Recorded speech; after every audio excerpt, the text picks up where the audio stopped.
We hope that the attack will not take place, but we are bracing ourselves to meet such an attack, to face it.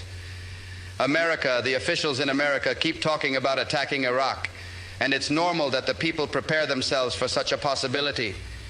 At the same time, they are praying to Allah to stop the Americans from going through with it and to spare them from the harm that those on the bandwagon of evil want to inflict upon them. Whatever Allah decides, we are believers.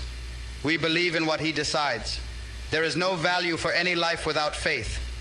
When we were young, we decided to place ourselves to the service of our people.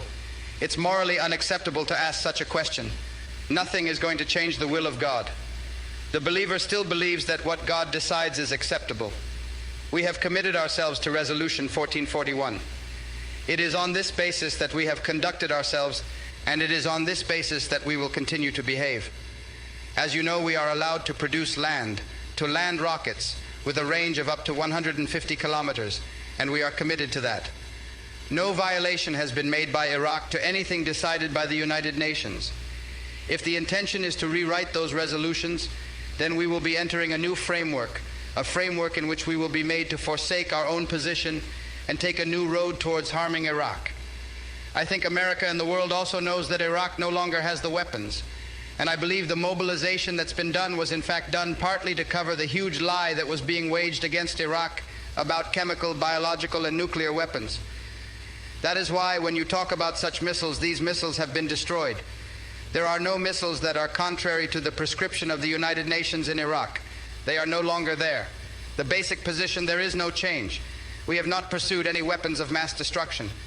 So what do they want to issue new resolutions about now? The basic standard of our position is clear. We do not compromise our independence or our dignity or our freedom. At the same time, we will continue to commit ourselves to what has been decided by the United Nations. If the new resolutions infringe upon our dignity, then our position towards such a resolution will be in line with our previous positions.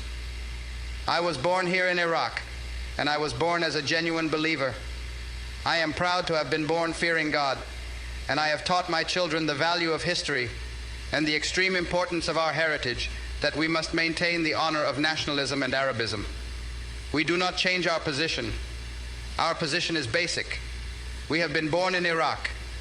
This is part of a glorious nation, a great Arab nation, and we have lived here. That is why talking about asylum, whoever decides to forsake his nation, is not true to the principles.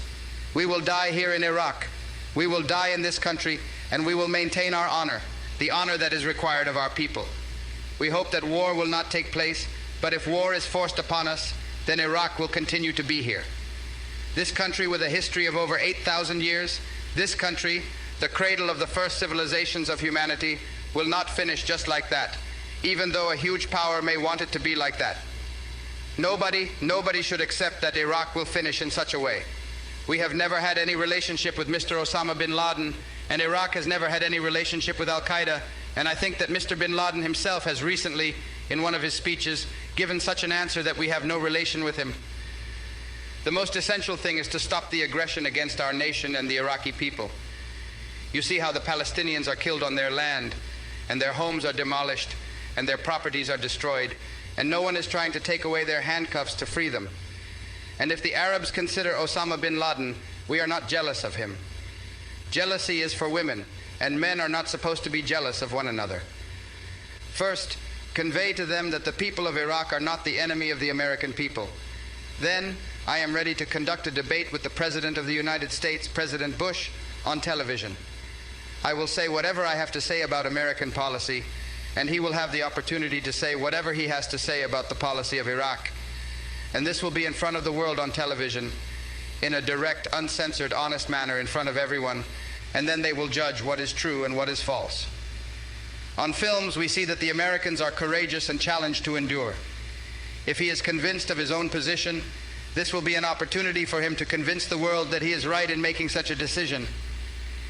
It could also be an opportunity for us to tell the world our own side of the story and why we want to live in peace and have a relationship that expresses their national interests without one side harming the other.